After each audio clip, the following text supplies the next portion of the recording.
Hello guys, আমার লাইফের একটা নিউ জার্নি শুরু হয়ে গেছে। সেটা অবশ্যই অনেক দিন আগে। তোমাদের সাথে ওটা আজকে আমি শেয়ার করব। আমার মেদিনীপুর থেকে কলকাতা আসার জার্নিটা ছিল অনেক বড়। সবাই ভাবছো তো কলকাতার ব্যাপারটা। আমি মেদিনীপুরের মেয়ে, পূর্ব মেদিনীপুরে আমার বাড়ি। বাট আমি ইউনিভার্সিটি অফ ক্যালকাটাতে এন্ট্রান্স দিয়ে চান্স পাই পড়ার জন্য। তারপর আমি কলকাতায় চলে আসি। তো তারপর অনেকগুলো দিন কেটে গেছে, তোমাদের সাথে আমি কোনো রকম ভিডিও শেয়ার করিনি।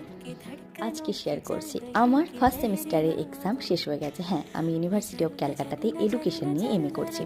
আজ আমার ফার্স্ট সেমিস্টারের এক্সাম শেষ হয়ে গেছে, তার জন্য ভাবলাম বন্ধু বান্ধবদের সাথে একটু ঘুরতে যাওয়া যাক। হ্যাঁ, আমার বান্ধবীকে ক্যামেরায় নেওয়া হয়নি, কারণ ওই ভিডিও পারফেক্টলি করতে পারছিলাম না।